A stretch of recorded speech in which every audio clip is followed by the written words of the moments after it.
नमस्कार, सर्वांचं स्वागत आहे पालिका प्रशासनाच्या थेट संवादमध्ये. आत्ता मी आहे पनवेल महानगरपालिका क्षेत्रामध्ये, पनवेलमध्ये थोडक्यामध्ये विधानसभा क्षेत्र बोलूया पनवेलचं. आणि काही दिवसांपूर्वी म्हणजे रविवारीच सर्वांना माहिती आहे आम्ही पण लाईव्ह केलं होतं 3 बातमी तो कार्यक्रम. कर्नाळा एक ढासळलेला बुरुज या पुस्तकाचा प्रकाशन सोहळा संपन्न झाला. त्यावेळेस माजी खासदार आणि प्रख्यात सीए किरीट सोमय्याजी यांच्या हस्ते तो प्रकाशन सोहळा झाला. त्यावेळेस स्थानिक आमदार जे आपले पनवेल विधानसभेचे होते ते प्रशांतजी ठाकूर तेही होते. महेश बालदी सुद्धा येणार होते, परंतु महेश बालदी इथं अनुपस्थित राहिले. तर जे ते पुस्तक प्रकाशित झालं त्या पुस्तकाचा जो म्हणजे मूळ होतं ते कर्नाळा बँकेमध्ये झालेला गैरव्यवहार, आर्थिक घोटाळा. तर सदर पुस्तक प्रकाशन सोहळ्याच्या नंतर संघर्ष समितीचे संस्थापक अध्यक्ष जे आहेत कांतीलालजी कडू यांनी काही आक्षेप नोंदवलेले आहेत. ते आक्षेप आपण किंवा त्या पुस्तकाच्या बाबतीत त्यांची प्रतिक्रिया, त्यांची भूमिका काय आहे त्या पुस्तकाच्या बाबतीतली ती आपण जाणून घेणार आहोत. आपल्यासोबत कांतीलालजी कडू आहेत. नमस्कार सर. आपण पुस्तक वाचलं असावं असं मी गृहीत धरतो, कारण की जेव्हा मी आपल्याला संपर्क साधला सदर पुस्तका बाबतीत तर तुम्ही सांगितलं ठीक आहे या तुम्ही मुलाखत घेण्यासाठी या बाबतीत.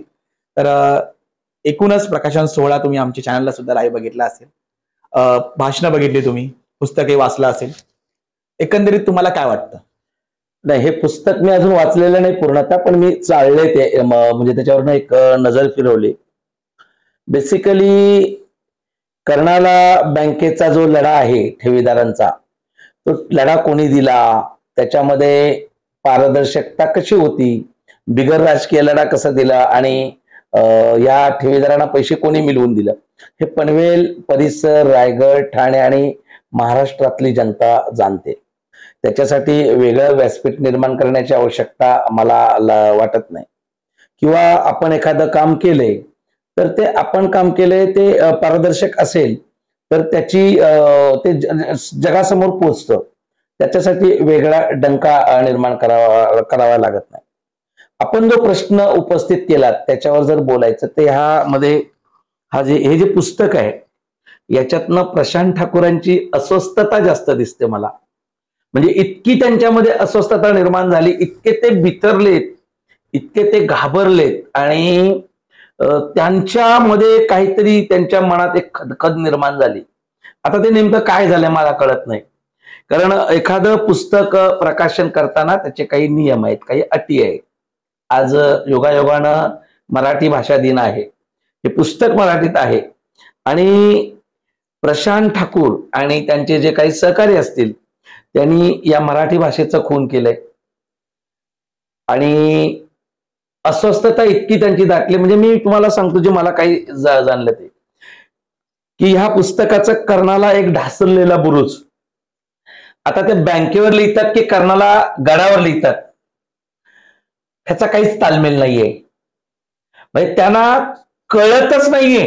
म्हणजे मी जो नेहमी सांगतो की हा बुद्धी रिलेटेड प्रश्न आहे, तर ह्याच्यामध्ये हा कव्हर जर तुम्ही घेतलात याच्यामध्ये विवेक पाटलांची एक छबी दाखवली पाठीमागचा, तो त्यांचा राजकीय भाग आहे. त्यांच्यात राजकारण एवढी सूडबुद्धी भरली की त्यांना असं वाटतं की विवेक पाटील त्यांच्या समोर आले तर कदाचित त्यांचं ते खून करतील, इतका त्यांच्यात ती मत्सर आहे. तो त्यांचा राजकीय भाग आहे. इथे कर्नाळ्याचा सुला दाखवलाय आणि गड दाखवलाय. हे पुस्तक बँकेवर आहे की गडावर आहे? आणि हे पुस्तक जर गडावर दाखवलंय किंवा कर्नाळ्याचा बुरुज ढासळलाय असं जर म्हटलं तर माझ्यासारखा एक मराठी समीक्षक याचं पहिलं निरीक्षण नोंदवेल की आमदार प्रशांत ठाकूर यांनी सरकारवर अविश्वास दाखवलाय. तो असा की जर बुरुज ढासळतोय या किल्ल्याचा, गडाचा, तर मग पुरातत्व खातं काय करतोय? पुरातत्व खातं अस्तित्वात आहे की नाही? मग त्यांचे बॉस जे सागर बंगल्यावर बसलेत त्या साहेबांचं याच्याकडे लक्ष आहे की नाही? मग ठाण्याचे आमचे शिलेदार आहेत महाराष्ट्राचे सन्माननीय मुख्यमंत्री साहेब, ते छत्रपती शिवाजी महाराजांच्या समोर शपथ घेत आहेत, मग त्यांचं दुर्लक्ष आहे की नाही? हे प्रशांत ठाकूरांनी पहिल्यांदा या किल्ल्याचा अपमान केलाय, पुरातत्व खात्यावर अविश्वास दाखवलाय, महाराष्ट्र शासनावर अविश्वास दाखवलाय आणि कर्नाळ्याचा बुरुज ढासळतो हे जेव्हा एखादा सत्ताधारी आमदार सांगतात त्यावेळी त्यांनी छत्रपती शिवाजी महाराज यांच्या पदस्पर्शाने पावन झालेल्या किल्ल्याचा अवमान केलाय. आद्य क्रांतीवीर वासुदेव बळवंत फडके हे त्या किल्ल्याचे किल्लेदार होते, त्यांच्याकडे तो ताबा होता, त्यांचा अवमान केलाय. म्हणजे प्रशांत ठाकूरांची मी अस्वस्थता एवढ्यासाठी म्हणतोय की त्यांना काय करायचं ते कळलं नाही. दुसरी गोष्ट, या पुस्तकाचे लेखक नाहीयेत. कर्णाला एक ढासळलेला बुरुज, कोणाचं काय, इथं लेखकाचं नाव असायला हवं, इथं लेखकाचं नाव नाही. इथं त्यांनी म्हटलंय जनहितार्थ प्रकाशन, त्याच्यात म्हटलं पुस्तक डिझाईन कोणी केले, त्याचं जे काही सेटअप असेल, लेआउट असेल ते त्याने म्हटलंय सिद्धी ग्राफिक्स अँड डिझायनिंग. कुठलं? पाकिस्तानचं आहे, काबूलचं आहे, अफगाणिस्तानचे आहे, कुठली कंपनी आहे? तिथं पुस्तकाच्या एक जी मुद्रणची एक लाईन असते, आपण ज्याला हे म्हणतो की ते प्रकाशनाच्या नियमानुसावलीत की लेखकाचं पूर्ण डाटा लागतो किंवा प्रकाशकाचा डाटा लागतो, कुठं काय, ज्याला आपण प्रिंट लाईन म्हणतो, ते नाहीये. मुद्रण म्हटलंय, त्यांनी मुद्रक नाही लिहिलेलं. कुठं प्रिंटिंग केलंय? MRP enterprises Mulund, Mumbai. मुलुंड हे भारताच्या नकाशात आहे, मुंबईत आहे, सगळं ठीक आहे. त्याचाही त्यांनी पूर्ण पत्ता टाकला नाही. म्हणजे त्यांनी प्रिंट लाईनचे सुद्धा नियम पायदळी तोडवले, लपवण्याचा प्रयत्न केला. आता चोरी लपत नाही. प्रस्तावना त्यांनी फार मोठ्या माणसाची घेतली. म्हणजे हे जे महाशय आहेत, सन्माननीय दरेकर साहेब, हे भारतीय जनता पार्टीच्या हिमालय शाखेचे फार मोठे ऋषी आहेत. यांच्यावर मुंबई बँकेचं फार मोठं भ्रष्टाचाराचा आरोप आहे. त्यांची त्यांनी प्रस्तावना घेतली. म्हणजे प्रशांत ठाकूरांना माणसं किती स्वच्छंदी आणि पारदर्शक लागतात हे प्रशांत ठाकूरांनी दाखवले. ह्या महाशयाने काय म्हटलंय प्रस्तावनामध्ये, मी वाचलंय. प्रशांत ठाकूरांनी प्रकाशक लपवलेलं असलं तरी ह्या महाशयाने म्हटलंय की या पुस्तकाची प्रस्तावना लिहिण्याची जबाबदारी मला दिली. पुस्तक हातात पडले तेव्हा प्रकरणापासून जसे केले, त्याच्यात मध्ये तुम्हाला एक सांगतो की प्रशांत ठाकूर यांनी हे पुस्तक प्रकाशित केले असं त्यांनी म्हटलंय. प्रकाशक केले, प्रकाशक ते आहेत, बरोबर. मग प्रकाशक जर पुस्तकाचे प्रशांत ठाकूर असतील तर त्यांनी नाव का टाकलं नाही? म्हणजे त्यांना भीती आहे की याच्यावर काहीतरी पुढं न्यायालयीन कचाट्यात सापडण्याची शक्यता आहे. पुस्तकाला ज्या लेखकच नाही असं पुस्तक अस्तित्वात नसतं आणि हे पुस्तक छापण्याचा फार मोठा केलाय. बरं, प्रवीण दरेकरांची इथं कुठेही सही नाही, मी त्यालाही उल्लेख करते, पण त्याच्यामध्ये खाली त्यांनी लिहिलंय बघा किती बुद्धिवादी लोक आहेत आणि पनवेलला इतकी मोठी बुद्धिवादी लोक आहेत, यांना खरं तर ज्ञानपीठ पुरस्कार दिला पाहिजे. प्रशांत ठाकूरांना ज्ञानपीठ किंवा भारतरत्न पुरस्कार दिला पाहिजे असं वाटायला लागले मला. प्रवीण दरेकर तत्कालीन विधान परिषद विरोधी पक्ष नेते. तत्कालीन म्हणजे कधीच? हा घोटाळा झाला तेव्हाच जर असेल तर प्रस्तावना त्याने आता लिहिली. प्रस्तावना आता लिहिल्यानंतर तत्कालीनचा संबंध काय? मला उलगडा होत नाही, मी वेडा माणूस आहे, मला कळत नाही मराठी.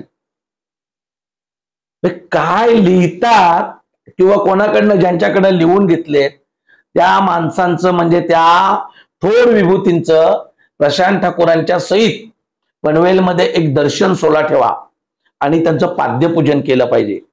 इतकं घाणेरडं पुस्तक प्रकाशित करण्याच्या घाईत श्रेय घेण्याच्या आपण काय करतोय? तत्कालीन लिहिण्याचं मला कळलंच नाही. आता ते आमदार नाहीत का? आहेत त्यात आमदार. त्यांचं प्रवीण दरेकरांची प्रस्तावना घेतली कारण त्यांनी सहकार क्षेत्रात काम केलं असं त्यांनी म्हटलंय. सहकार क्षेत्रामध्ये उभारी केली वगैरे जे काय आहे. मग सहकार क्षेत्रातला एक ज्ञानी माणूस म्हणून घेतली. मग तुम्ही त्याचं तत्कालीन का लिहिलं? ते आत्ता आमदार आहेत, त्यांच्या आत्ताची पुस्तक, आत्ताचं पुस्तक आहे, मुंबई बँकेचे अध्यक्ष होता. त्यांनी पुस्तकात तुम्हाला जी काही मदत केली असेल तर त्या मदत तुम्ही पुस्तकात लिहा ना. बघा त्याचे दुसरा असं म्हणजे कर्नाला बँकेचा उदय. आता उदय म्हणजे कर्नाला बँकेची सुरुवात कुठनं झाली? आता याच्यातनं स्पष्टपणे टाळलंय. या पुस्तकात मला कुठे दिसत नाही, पण वस्तुस्थिती अशी आहे की प्रशांत ठाकूरांच्या वाढदिवसाच्या दिवशी बँक सुरू केली आणि त्याचा सत्कार पण त्यांचा केला होता.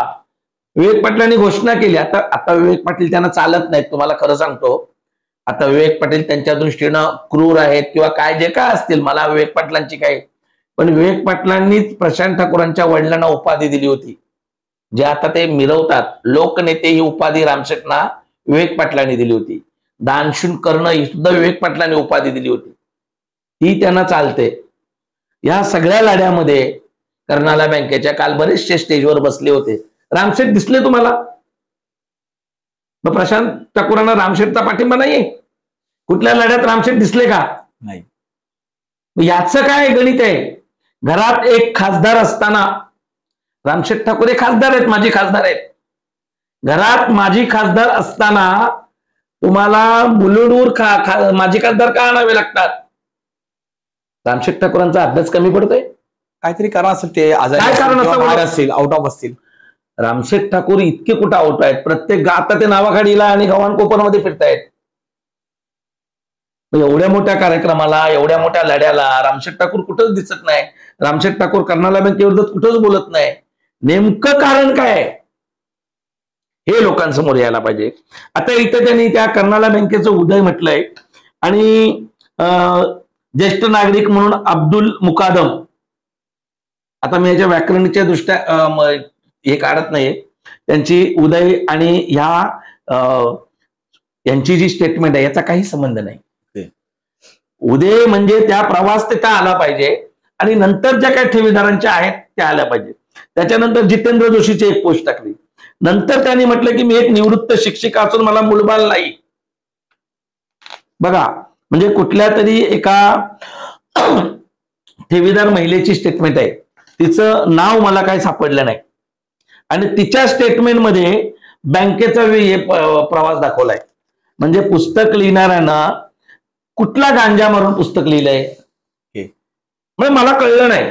माझा अज्ञान असू शकेल, कारण मला पुस्तकातलं काही कळत नाही, मी काही साहित्यिक नाहीये. तुम्हाला कर्नाळा बँकेची मला प्रश्न सर्व माहिती आहे किंवा प्रवास माहिती आहे? नाही, मला प्रश्न पडलाय कर्नाळा बँकेचा उदय. इथं त्या म्हणतात की मी एक निवृत्त शिक्षिका आहे. जितेंद्र जोशींची स्टेटमेंट संपली, त्याच्यानंतर कोणाची तरी स्टेटमेंट टाकली. ही काय प्रशांत ठाकूरांची स्टेटमेंट नाही, प्रकाशकाची नाही, लेखकाची नाही. मी एक निवृत्त शिक्षक असून मला मुलबाल नाही, माझ्या पतीला 2दा हार्ट अटॅक आला. म्हणजे ही स्टेटमेंट एका ठेवीदाराची असं समजूया. आता याच्यामध्ये कुठंच काय दिसत नाही आणि त्यांनी कर्नाळा बँकेचा त्याच्यापुढे इतिहास लिहिलाय. म्हणजे हा कुठंतरी गांजा पिऊन लिहिल्यासारखा वाटतोय. आपण काय लिहितो काय नाही, म्हणजे हा सगळा जो प्रकार आहे की नाही, हा अस्वस्थतेतून पुढे आलाय. कोणती अस्वस्थता? राजकीय अस्वस्थता? मला माहित नाही. आता प्रशांत ठाकूरांच्या मागे काय शुक्ल काष्टकं लागली ते त्यांना माहिती असणार. त्यांना परत विधानसभेचं तिकीट मिळणार आहे की नाही, त्यांना नको असताना लोकसभा, मला त्याच्यावर काहीच बोलायचं नाही. त्यांनी जे चांगलं केलंय त्याची मी स्तुती करणार, जे त्यांनी केलंच नाही त्याचं श्रेय घेत असेल, कारण त्यांनी जे फोटो छापलेत. आता तुम्हाला दुसरं सांगतो, अस्ताच्या पाऊलखुणा. प्रशांत ठाकूरांनी नारायण ठाकूरांचं प्रकरण 2011 साली काढलं. 2011 पासून या प्रकरणामध्ये जे प्रकरण लावून धरलं होतं प्रशांत ठाकूरांनी, त्याच्यात त्यांना काहीच सापडलं नाही. 2017ला रिझर्व्ह बँकेनं सहकार आयुक्तांना कळवलं की कर्नाला नागरी सहकारी बँक पनवेलमध्ये व्यवहारात अनियमितता आहे, तर याचं तुम्ही स्पेशल ऑडिट करा. तेव्हा सहकार आयुक्तांनी रिझर्व्ह बँकेच्या निर्देशानुसार, मला वाटते तुपे, युडी तुपे की त्यांचं काय नाव आहे, त्यांना नेमलं. आता त्याच्यानंतर त्यांनी विशेष रिपोर्ट दिला की याच्यामध्ये 63 खात्यांमध्ये, लोन खात्यामध्ये ऑडिट दिसते. आता माझा असा प्रश्न आहे की प्रशांत ठाकूरांनी जे काही पत्र दिलंय नारायण ठाकूरचं, ते प्रकरण आतापर्यंत या भ्रष्टाचाराच्या याच्यात कुठंच नाही. मग प्रशांत ठाकूरांनी काय केलं, तर प्रशांत ठाकूरांनी कर्नाला बँकेच्या नावानं बदनामी करत फक्त दगडावर कुदल आपटली. नारायण ठाकूरांचं प्रकरण प्रशांत ठाकूरांनी घेतलं, त्याच्यात अनियमितता असती तर ते भ्रष्टाचारात आलं असतं, 63 खात्यामध्ये आलं असतं. नारायण ठाकूरांची लोन, त्यांच्यावर जप्तीची कारवाई वगैरे झाली, हायकोर्टात झालं, सगळं झालं, त्या प्रकारात काही सापडलं नाही. म्हणजे प्रशांत ठाकूरांचे प्रयत्न वांजोटे निघाले. त्याचा आणि या भ्रष्टाचाराच्या प्रकरणाशी अर्थार्थी संबंध असल्याचा कोणताही पुरावा आला नाही. म्हणजे विचार करा की प्रशांत ठाकूर जे काय करतायत, जे काय केलं, त्यांना काहीच सापडलं नाही. फक्त ते म्हणतात आम्ही प्रकरण काढलं, हे आरबीआयचं पत्र आहे. आता याच्यामध्ये त्यांनी जे ठेवीदारांचे जुने फोटो टाकलेत पहिले, हे सगळे ठेवीदार माझ्याकडे आहेत. तुमच्याकडे का म्हणून ते आले? प्रशांत ठाकूरांना अपयश आलं कर्नाला बँकेचा लढा. मला ठेवीदारांनी सांगितलं, साहेब प्रशांत ठाकूर फक्त राजकारण करतायत, त्यांना त्यांचा कुठेतरी सूड उगवायचा आहे म्हणून ते राजकारण करतात, ठोस नाही, ते न्याय आम्हाला देऊ शकत नाही. तेव्हा माझ्याकडे ज्या काही लोक आली, म्हणजे तुम्हाला मी सांगतो, या पुस्तकातले फोटो आहेत, मी तुम्हाला फोटो दाखवून सांगतो म्हणजे तुम्हाला कळेल. पण त्या ठिकाणी तर प्रकाशन सोहळ्याच्या वेळेला तर होते एवढे ठेवीदार. आता ते कुठले ठेवीदार होते ते कळेल त्यांना विचारा, पैसे कोणामुळे मिळाले. आणि काही लोकांनी तर व्यासपीठावर सांगितलं की आमचे 5-5 लाख रुपये आम्हाला मिळाले म्हणून. त्याच्यावरही बोलतो ना मी, कोणामुळे मिळालेत आणि याच्यात काय खोटं छापलंय. प्रशांत ठाकूरांच्याकडे ज्या सर्वांना फोन करायच्या त्या बडगुजर मॅडम आणि मुरबाडकर, ते दोघींना उभ्या करून सांगावं प्रशांत ठाकूरांनी काय केलंय. सुरुवातीला प्रशांत ठाकूरांच्या कार्यालयात त्यांना कुठेतरी वाटलं की प्रशांत ठाकूर आमदार आहेत, आपल्याला न्याय देतील म्हणून हे सगळे ठेवीदार खरं तर यांना कर्नाला बँकेत एकत्र जमल्यानंतर प्रशांत ठाकूरांच्या कार्यकर्त्यांनी अगदी मिसगाईड करून त्यांना रामशेठ ठाकूर सामाजिक विकास मंडळात नेलं. आणि तिथं मग आपण असं करूया झालंय. आता कसं आहे बघा, इथं रिझर्व्ह बँकेचा फोटो छापलाय, प्रशांत ठाकूर नाहीये, महेश बालदी आहेत. हा, आणि याच्यात काही संबंध दिसत नाही कर्नाला बँकेचा, पण ते म्हणतात आम्ही निवेदन दिलं, गोपाल शेट्टी वगैरे आहेत. मी त्यांना काय म्हणत नाही, पण प्रशांत ठाकूर आहेत का याच्यात? नाहीये. मग या फोटोत कर्नाला बँकेचा काहीच विषय नसताना त्यांचे विषय वेगळे असू शकतील. पण ते आता एवढं छापून बोलतात तर मग चॅलेंज कसं करणार तुम्ही? ते बोलतात. मी तुम्हाला तेच म्हणतो ना, त्यांनी दाखवावे ना, त्यांनी ते निवेदन दाखवायला पाहिजे होतं याच्यात. जसं हे जे पत्र छापलंय त्यांनी भारत प्रतिभूत मुद्रणालयाचं, हे पत्र त्यांनी छापलंय नारायण गजानन ठाकूरांच्या संदर्भातलं, तसे ईडीला दिलेलं पत्र छापायला पाहिजे होतं. तसं राज्यपालांना दिलेलं पत्र छापायला, नुसते फोटो काय, कुठलाही संदर्भ देऊ शकतो. तुमचं काय म्हणणं आहे की मग त्यांनी असं काय अर्ज दिलेच नाही का? माझं त्यांनी दाखवायला पाहिजे ना साहेब. तुमचं काय म्हणणं आहे? मी कशाला अभ्यास करतो? ऐका, हा लढा मी लढलेला आहे, हा लढा मी जिंकलेला आहे. ठेवीदार बोलतील, मी नाही बोलणार. त्यांनी ज्या याच्यामध्ये या पुस्तकामध्ये दावा केलाय की माननीय पंतप्रधान नरेंद्र मोदी साहेबांमुळे 5 लाख मिळाले, माझं सन्माननीय आमदार प्रशांत ठाकूर आणि सन्माननीय महेश बालदी यांना चॅलेंज आहे की ते 5 लाख दिल्याचं तुम्ही सांगताय मोदी साहेबांनी दिलेत, तर मी तुमचा जाहीर सत्कार करायला तयार आहे. विम्याचे दिलेले पैसे परत घेण्याचा पायंडा फक्त सहकार खात्यात आहे. दिलेले पैसे त्यांनी परत घेऊ नये, तर आम्ही म्हणून मोदी साहेबांनी आमच्यासाठी काहीतरी केलंय. विम्याचे जे आता 367 कोटी रुपये लोकांना मिळाले, त्या विम्याचा 32 लाखाचा 48 लाखाचा थकलेला हप्ता हा केवळ कांतीलाल कडू यांच्या प्रयत्नानं भरलाय. जाऊन बँकेत विचारा. तुम्हाला बँकेचे जर विम्याचा हप्ताच भरला नाही तो विमा कुठनं मिळणार? तुम्हाला गंमत सांगतो, याचं श्रेय प्रशांत ठाकूर घेतात, याचं श्रेय महेश बालदे घेतात, पैसे मिळाल्याचे मोदी साहेब घेतात, मोदी साहेबांचं नाव सांगतात, शेका पक्षाचे बाळाराम पाटील घेत आहेत. सन्माननीय आमदार प्रशांत ठाकूर यांनी पत्रकार परिषद घेतली होती आणि ते म्हणाले की कांतीलाल कडूंनी विवेक पाटलांची सुपारी घेतली, कर्नाला बँकेचं लायसन, व्यवसाय लायसन रद्द करायसाठी त्यांनी प्रयत्न चालवलेत, असा लायसन रद्द करून बँकेच्या ठेवीदारांचे पैसे मिळतील का असा प्रश्न उपस्थित केला होता. बघा, जर मी प्रयत्न केले आणि तुमच्या दृष्टीने ते खोटं आहे, मग तुम्ही श्रेय का घेता? नियम असा आहे सहकार क्षेत्रातला का कुठल्याही बुडीत निघालेल्या बँकेचा परवाना, व्यावसायिक परवाना रद्द झाल्याशिवाय रिझर्व्ह बँकेला प्रस्ताव पाठवता येत नाही ठेवीदारांचे पैसे मिळण्यासाठी, आणि परवाना रिझर्व्ह बँकेने रद्द केल्याशिवाय ठेवीदारांना पैसे परत मिळावे म्हणून विमा कंपनी पुढाकार घेत नाही. मग जर मी लायसन रद्द केला नसता प्रशांत ठाकूरांच्या मते, तर या ठेवीदारांना पैसे मिळाले असते का? हा माझा प्रशांत ठाकूरांना प्रश्न आहे. म्हणजे प्रशांत ठाकूर यांनी काहीच केलं नाही, प्रशांत ठाकूरांचा विरोध होता, पत्रकार परिषद घेऊन त्यांनी केले. आजही त्यांच्या मल्हार टीव्ही आणि इतर चॅनलवर ते आहे, त्यांच्या वर्तमानपत्राने छापलेलं आहे. मग जर मी लायसन रद्द केला नसता तर विम्याचे पैसे मिळाले असते का? असते मिळाले. कॉमन प्रोसिजर आहे. साधा नियम. जर आमदारकी 15 वर्ष आमदार राहणाऱ्या माणसाचा साधा अभ्यास नसेल तर मग ही अशी बिनकण्याची पुस्तकं निघू शकतात. याला कणा नाही, मेंदू नाही, यकृत नाही, कोणताही शरीराचा अवयव सजीव नसल्यामुळे हे पुस्तक सुद्धा, हे पुस्तक निर्जीवाच्या पलीकडचं आहे. हे बोलणार नाहीये, हा बोगस पण आहे. आणि प्रशांत ठाकूरांना अशी बोगस कामं करण्याची प्रचंड हाव आहे, सवय आहे, संस्कृती आहे, संस्कार आहेत त्यांच्यावर. त्यांचं सरळ काम कुठलंच नसतं, कुठलंच सरळ काम नाही. त्याच्यामुळे त्यांच्यावर किती बोलावं. लोकांना माहिती आहे. आता आम्ही इन्शुरन्स मिळाल्यानंतर त्या कलेक्टरच्या मागे लागलो. आम्ही मिटिंग घेतल्या. या महाशयाने सत्तेचा गैरवापर करून कलेक्टरवर दबाव आणला आणि आमच्या 2 मिटिंग लागल्या होत्या. आमची मिटिंग कॅन्सल करून त्यांची घेतली आणि मग 1 महिन्यात करणार म्हणून 2 महिने झाले, का पैसे मिळाले नाही?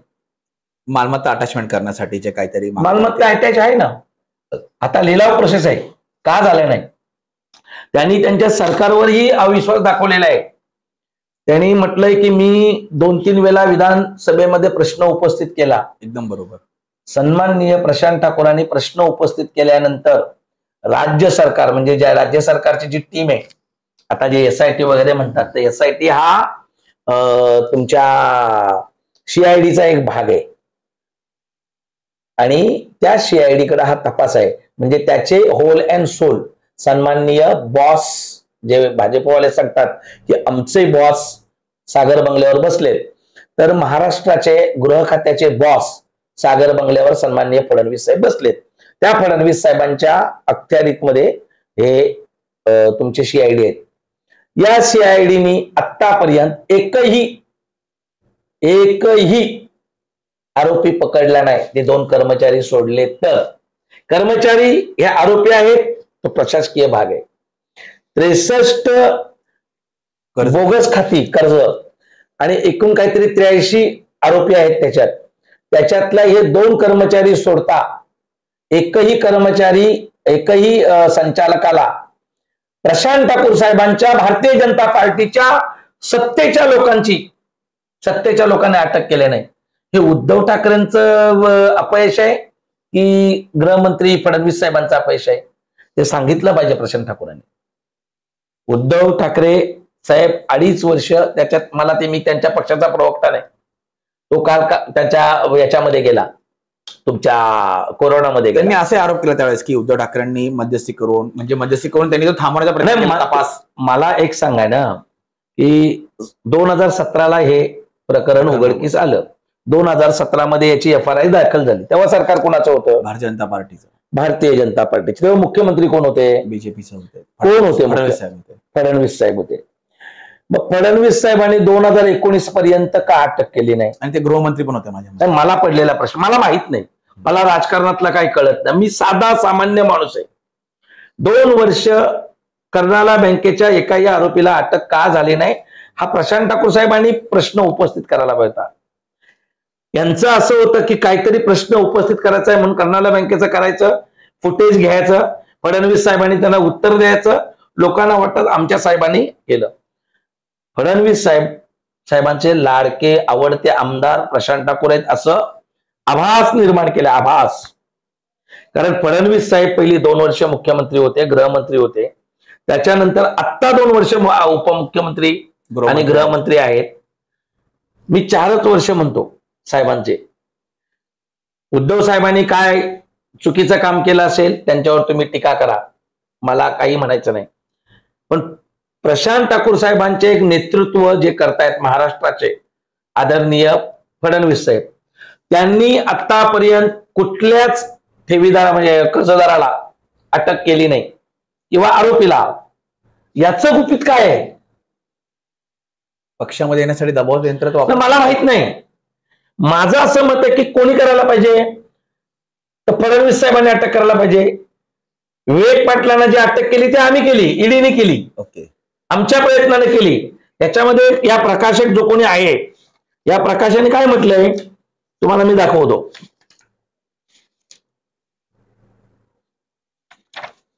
विवेक पाटलांना अटक झाली, पण कोणी केली, काय केली याचा कुठेही उल्लेख नाही.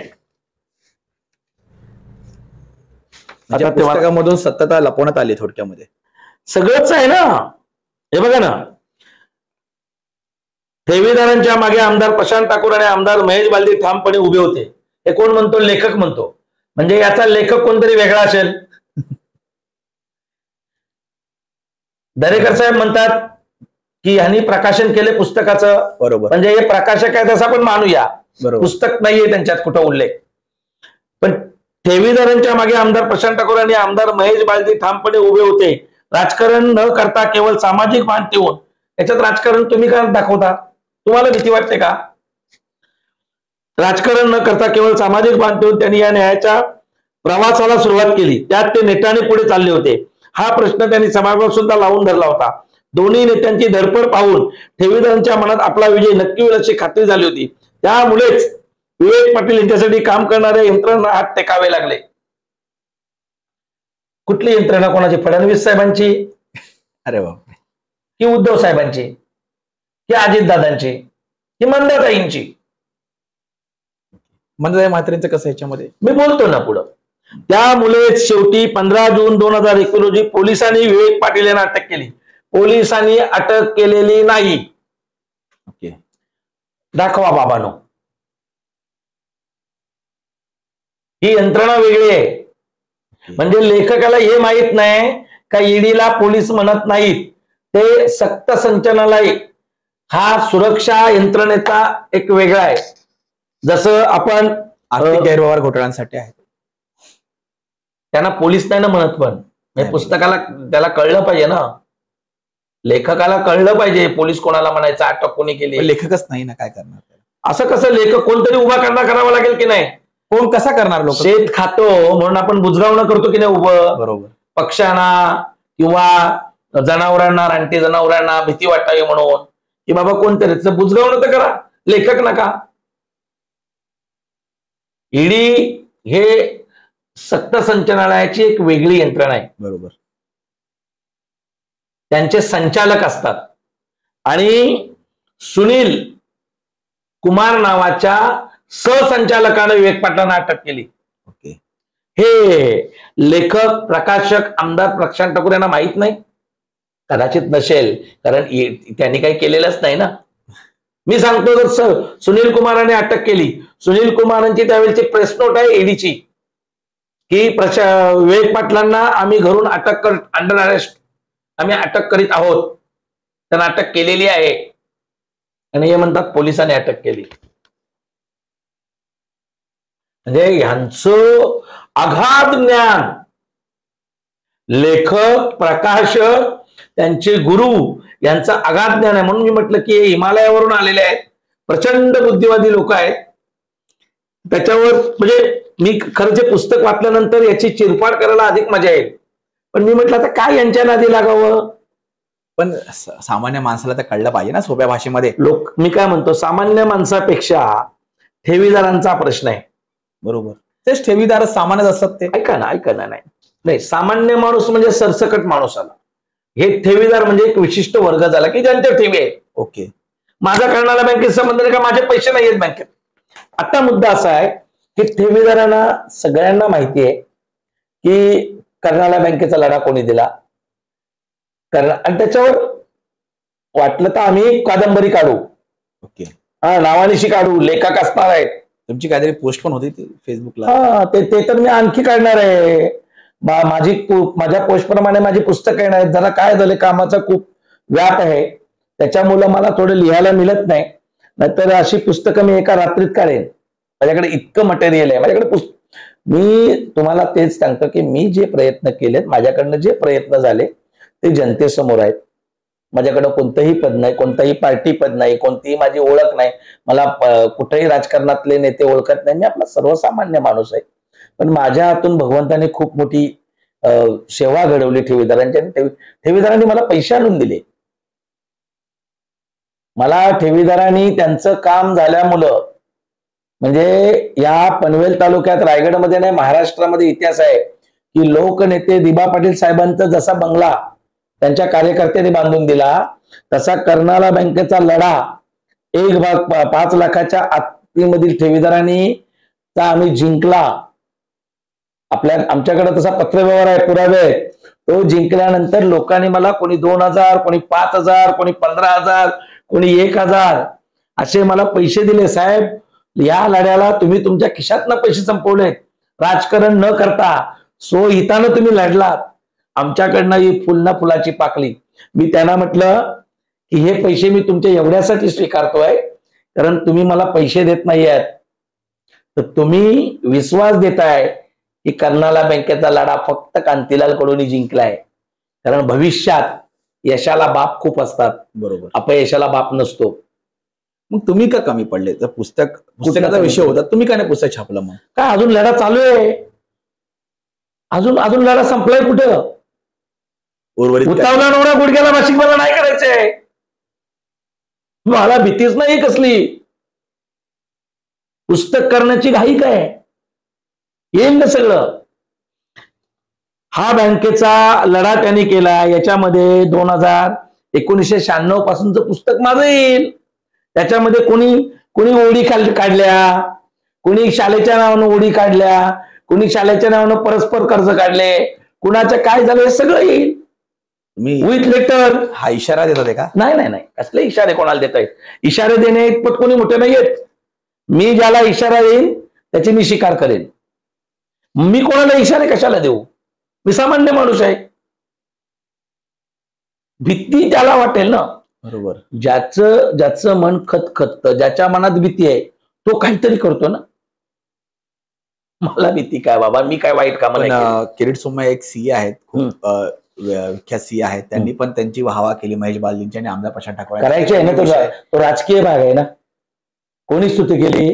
ज्याच्या 2-4 महिन्यापूर्वी काहीतरी व्हिडिओ क्लिप आल्या होत्या त्यांनी केली ना. चांगलं आहे ना. संतांची स्तुती संत करतात, सज्जनाची स्तुती सज्जन करतो, चोराची स्तुती चोर करतो. हे महाशय आहेत, ते कुठल्या पट्टीतील आहेत मला माहित नाही. त्यांचा व्हिडिओ बद्दल मी ऐकलं होतं. आता त्यांच्या पंथातील त्यांच्या चौकटीतल्या लोकांची ते करत असतील, त्यात वाईट काय? त्यांनी स्तुती केली पाहिजे. यांनी स्तुती त्यांची करायची, त्यांनी स्तुती यांची करायची. त्या ठिकाणी काही ठेवीदार आले होते. त्याच्यामध्ये माझ्या मते एक पुस्तक बघतो, पुस्तकामध्ये ते ठेवीदारांचं उल्लेखही आहे. त्यांनी आपलं म्हणणं मांडलेलं आहे. तर कारण की हे म्हात्रे, कमलाकर म्हात्रे आय थिंक होते इथे. तर त्यांनी सांगतो की त्यांनी तर अक्षरशः त्यांच्या भाषणामध्ये असंही बोलले की विवेक पाटलांचा मृत्यू व्हावा जेलमध्ये. म्हणजे इथपर्यंत आता हे प्रकरण गेलेलं आहे. म्हणजे हे कितपत योग्य वाटतं? तुम्ही पण बघा, समीक्षा पलीकडे, मात्र तरी सुद्धा की असं सामान्य माणसांना असं वाटतं, म्हणजे किती मोठा नाही कोणाला वाटतं अन्याय झाला. हे बघा, कोणाला काय वाटतं ज्याचा त्याचा प्रश्न आहे. ऐका ना, कमलाकर म्हात्रे एक ठेवीदार आहेत, त्यांच्या मोठ्या ठेवी आहेत, ते माझे मित्र आहेत. त्यांनी पूर्वी काँग्रेसमध्ये काम केलंय, शेतकरी कामगार पक्षाचे ते विरोधक होते. ते आता रामशेठ ठाकूर, प्रशांत ठाकूरांबरोबर काम. ते शेका पक्षात होते की नाही मला आठवत नाही, पण त्यांनी ज्या अर्थी शेका पक्षाच्या कर्नाला बँकेत ठेवी ठेवल्या असतील तर त्यांचं पण काहीतरी असेल. बँकेच्या बऱ्याचशे ठेवीदारांना विवेक पाटलांनी बरेचसे लाभ दिलेले आहेत. कुठले लाभ दिलेत? कोणाला कॉन्ट्रॅक्ट दिला, कोणाला पंचायत समिती तिकीट दिलं, कोणाला झेडपी तिकीट दिलं. लक्षात घ्या, कोणी उगाच हे बाकीचे जे ठेवीदार आहेत त्रयस्थ पक्षाच्या व्यतिरिक्त, त्यांनी आता कमलाकर म्हात्रेंनी काय बोलावं त्याच्या आधी प्रशांत ठाकूर पण बोललेत ना की विवेक पाटील जेलमध्ये जगले पाहिजे कारण त्यांना हे सगळं भोगायचंय. त्यांचा भाग आहे. त्यांनी काय बोलावं, विवेक पाटलांनी मरावं की जगावं, हा माझा विषय नाहीये. माझा विषय एवढा आहे की ज्यांनी हे गुन्हे केलेत त्याला शिक्षा मिळावी. खूप सारे ग्रामपंचायती पैसे याच्यामध्ये अडकलेले आहेत. मग त्यांना, मग तुमच्या मते, चला हा विषय ग्रामपंचायत विषय वेगळा, जे काही आता 5 लाखाच्या वरच्या ठेवी आहेत त्या ठेवी कुठपर्यंत, म्हणजे तुमच्या लढ्यामध्ये आहात, तुमचं म्हणणं आहे, तुम्ही पुढे पुस्तके काढता, प्रकाशित करताल, तुम्ही तुमचे मतं मांडताल, मात्र त्या लोकांचे ज्या ग्रामपंचायती आहेत किंवा जे सामान्य लोकांच्या ज्या ठेवी आहेत, जे खरंच खूप गरजवंत असू शकतात, आहेत म्हणजे त्यांना कधीपर्यंत न्याय मिळेल? त्यावेळी त्यांच्या ठेवी कधीपर्यंत मिळतील? जेव्हा या महाराष्ट्र राज्यातील सरकारला वाटेल, माझं वाक्य काय, जेव्हा या महाराष्ट्र राज्याच्या सरकारला वाटेल की या ठेवीदारांचे पैसे दिले पाहिजे, तेव्हा ते मिळतील. म्हणजे आत्ताही वाटू शकतं? मग आत्ताही मिळू शकतील. वाटत नाहीत म्हणून आरोपी अटक होत नाही ना. मला सांगा, उद्धव साहेबांचं सरकार होतं म्हणून नारायण राणे साहेबांना त्यांना अटक करायची होती, जेवताना नेलं, त्याचं राजकारण झालं. बरोबर. त्यांना वाटलं की यांना अटक करावी, त्यांना वाटलं अर्णव गोस्वामीला उचलावं, त्यांनी उचललं. यांना वाटलं अशोक चव्हाणला इकडे घ्यावं, अजितदादांना इकडे घ्यावं. राजकारण म्हणजे काय की राजाला, त्या सत्ताधाऱ्यांना वाटणं की हे मला करायचंय. म्हणजे आत्ताच्या सत्ताधाऱ्यांना वाटत नाहीये ना? नाही वाटत. त्यांना वाटलं असतं तर विवेक पाटील त्यांच्या मुलाला अटक झाली असती, त्यांच्या इतर संचालकांना अटक झाली असती. गुन्हा केला हे म्हणणे की नाही? बरोबर. मग विवेक पाटलांनी गुन्हा केल्यानंतर आजही आरोपी का सापडत नाहीत या सरकारला? ऍब्स्कॉन्डिंग असतील कुठे? बघा, मी कोणाच्या अंडर करंट विषयी बोलत नाही. माझं सरळ भाषा आहे. हे झाड आहे, या झाडाला फळं येणार आहेत की नाही, याला पाणी घालायचं, खत घालायचं, झाड कापायचं, या झाडाचं दुष्परिणाम काय, याचा मी अभ्यास करतो. माझं असं मत आहे की आदरणीय फडणवीस साहेबांनी विवेक पाटलांना पाठीशी घातलेलं आहे, त्याच्यामुळे कर्नाला बँकेचे आरोपी अटक होत नाहीत. हा एक मुद्दा. आत्ताचा जो मुद्दा आहे 5 लाखाच्या वरचा, तुम्ही म्हणताय, हा कुणाकडे आहे? तर न्याय आणि विधी विभागाकडे, राज्य शासनाकडे गेला परत. त्या खात्याचे मंत्री कोण आहेत? तर पुन्हा फडणवीस साहेब. बघा, लोकांना खरं सांगत नाहीत, लोकांना एवढंच सांगतात पोपटानी मान टाकली. पोपट मेले सांगत नाही. एक राजा असतो आणि त्या राजाचा आवडता पोपट असतो, आणि मग राजा सांगतो की या पोपटाकडे लक्ष ठेवायचं प्रधानांनी. सगळे पगारी असतात ना. हो. प्रधान मंडळ, त्यांचे सेवेकरी वगैरे. मग त्यांना म्हटलेलं असतं राजाने की या पोपटाकडे लक्ष ठेवायचं, जो मला या पोपटाच्या मृत्यूची खबर देईल त्याची मी मान छाटून टाकेन, मुंडकं छाटून टाकेन. मग सगळे विचार करतात, अरे पोपट मेला सांगितलं तर राजा आपली मान छाटणार, अरे मग करायचं काय? आपल्याला दुसरा पर्याय नाही, ईडी लागेल. मग सगळे एकत्र जमतात आणि बिरबलाकडे जातात आणि ते त्याला विचारतात की काय करायचं, त्याच कसं सांगायचं. बिरबल म्हणतात, थांबा, तुम्ही राजाला अशी खबर द्या की पोपटाने मान टाकली. राजा विचारेल, पोपट मेलाय का? असं वाटत नाही, पोपटाने मान टाकली. संस्कृतमध्ये सुद्धा एक सुभाषित आहे की सत्य कुठं बोलावं आणि सत्य कुठं बोलू नये, त्या सत्याची जागा सुद्धा ठरलेली आहे. तुम्ही खोटं बोला, खरं बोलू नका असं नाही म्हणत. सत्य काय म्हणतं की त्याची एक जागा आहे. ते तुम्ही सत्य सांगताना सुद्धा कोणाला सांगायचं, कोणापुढे सांगायचं आणि कोणाला सांगायचं नाही.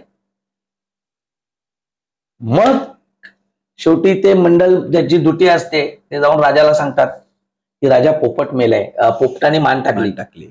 राजा म्हणतो, मान टाकली म्हणजे पोपट मेला का रे बाबा? असं वाटत नाही, पोपटाने मान टाकली.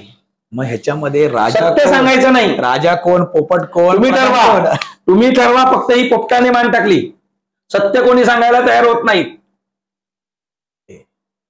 आता सत्य सांगत नाहीत की हे पैसे कांतीलाल कडून मुळे मिळाले, हे सत्य आहे, हे यांच्यामुळे मिळालेले नाहीये. यांनी बँकेचा परवाना रद्द करायला विरोध केला होता आणि बँकेचा परवाना रद्द करत नाही तोपर्यंत पैसे मिळत नाहीत. मग विवेक पाटलांना वाचवतो कोण? तर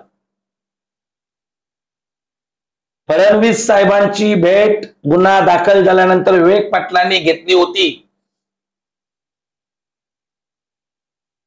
हे मंदाताईंनी सांगितलं. मग आता त्याच्यात काय घडलं मला माहित नाही. मग फडणवीस साहेबांनी त्यांना वाचवलं का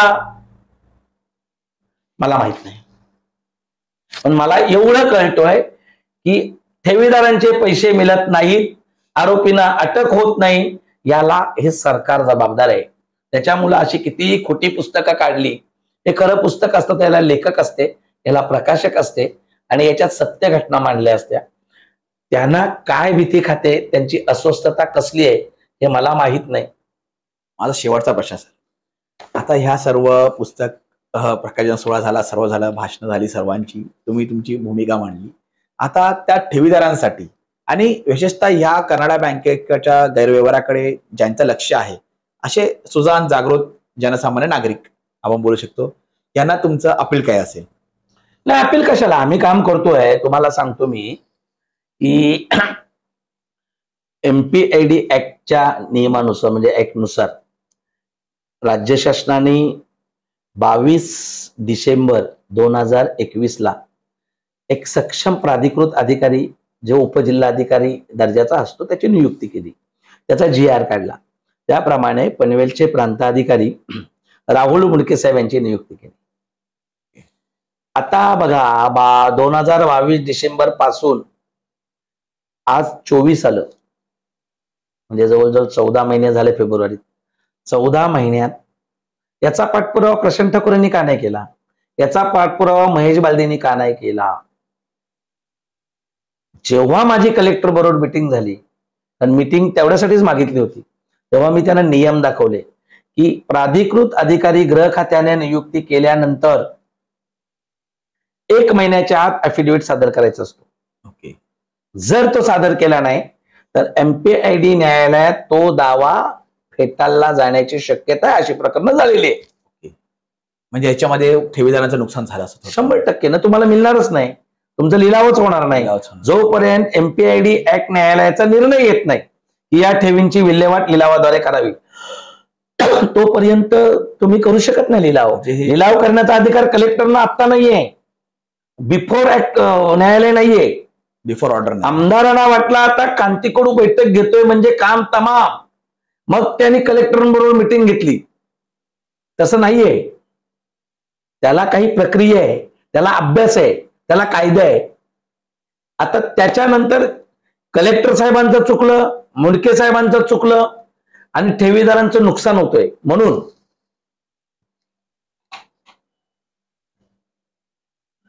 आम्ही गृह खात्याला मी एक पत्र पाठवलं की याची मुदत संपल्यामुळं कदाचित ठेवीदारांना न्याय मिळणार नाही. ओके. त्याच्यामुळं तुम्ही आता नवीन प्रकरणासह कर्नाटक बँकेचे एक पत्र आणते, जरा तुम्ही फेरनियुक्ती करा, कारण फेरनियुक्ती झाली परत त्याच्यानंतर 1 महिन्यात तुम्हाला अफिडेव्हिट प्रोसिजरला वेळ मिळतो. तेवढा प्रोसिजरला वेळ मिळण्यापेक्षा ते टिकेल अफिडेव्हिट. बरोबर. तुम्हाला न्यायालयाचा अभ्यास पाहिजे ना. बरोबर. तुम्ही एखादं प्रकरण घेता तर त्या प्रकरणाचा सर्वकष अभ्यास करण्याची तुमची तयारी असली पाहिजे. तुमच्याकडे अभ्यास नसेल तर तुम्ही सोम्या गोम्याने सांगून हे प्रकरण होत नाही, लढे होत नाही. ते तुमचे सेटिंग लढे असतील, राजकारणाचे लढे असतील. शिडकोला सांगायचं आम्ही 25,000 लोक घेऊन येतो आणि तुम्ही फक्त हाऊ करायचा आणि लढत आहेत. तर मी पाठवलेल्या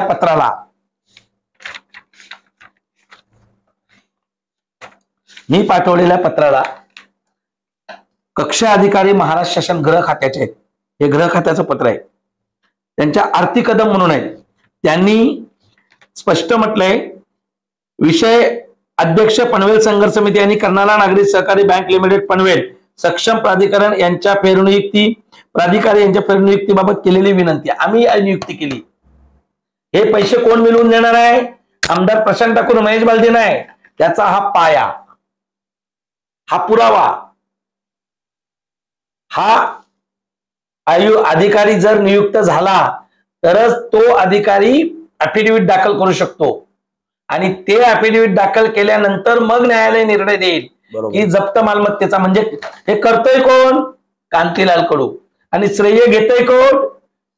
टिल्लू गँग. जय महाराष्ट्र. धन्यवाद सर, आपण खूपच खुलासा केलेला आहे, एकदम भेदरकपणे खुलासे केले. जस्ट मिनिट, मी खुलासा नाही केलेला, मी त्यांनी केलेल्या जे काही गैरकृत्य आहेत विवेक पाटलांनी मोठ्या प्रमाणावर केली. यांचं जे काही त्याच्यावर चाललंय लोकांचा बुद्धिभेद करण्याची, तर मी लोकांना जागृत करतोय, मी प्रबोधन करतोय. मी प्रशांत ठाकूरांनी काय करावं हा त्यांचा प्रश्न आहे, किरीट सोमय्या यांनी काय बोलावं हा त्यांचा प्रश्न आहे. माझं म्हणणं आहे पनवेलच्या नागरिकांना, ठेवीदार असतील, नागरिक असतील, कारण कर्नाळा बँकेच्या संदर्भात जर काही खोटं सांगितलं जात असेल तर इतर बाबतीत खोटं सांगून बुद्धिभेद केला जाईल आणि लोकांची दिशाभूल केली जाईल. लोकांची दिशाभूल होऊ नये इथल्या प्रत्येक नागरिकाचा, कारण माझी अशी एक धारणा आहे की माझ्या पनवेल तालुक्यातला प्रत्येक जन्माला येणारा नागरिक छत्रपती शिवाजी महाराजांच्या रायगड मधला नागरिक आहे. तर तो जशी पुण्याला जसं विद्येचं माहेरघर म्हटलं जातं, तसं विद्येचं माहेरघर माझा संपूर्ण पनवेल तालुका व्हावा. इथल्या लोकांनी शहाणं व्हावं, शिकावं, त्यांनी बुद्धीला जोर लावून अभ्यास करण्याची प्रवृत्ती त्यांच्यात निर्माण व्हावी आणि खरं आणि खोटं आमचा हा सत्याच्या मार्गावरचा आहे. तर माझं म्हणणं आहे की लोकांना फक्त मला दाखवायचं आहे की हा आरसा खोटा आहे, हा आरसा खरा आहे. एकाला काच आहे, एकाला प्लास्टिक आहे. तुम्ही प्लास्टिक मध्ये बघू नका, काचेमध्ये बघा. मी आरसा दाखवण्याचं काम करतोय. धन्यवाद.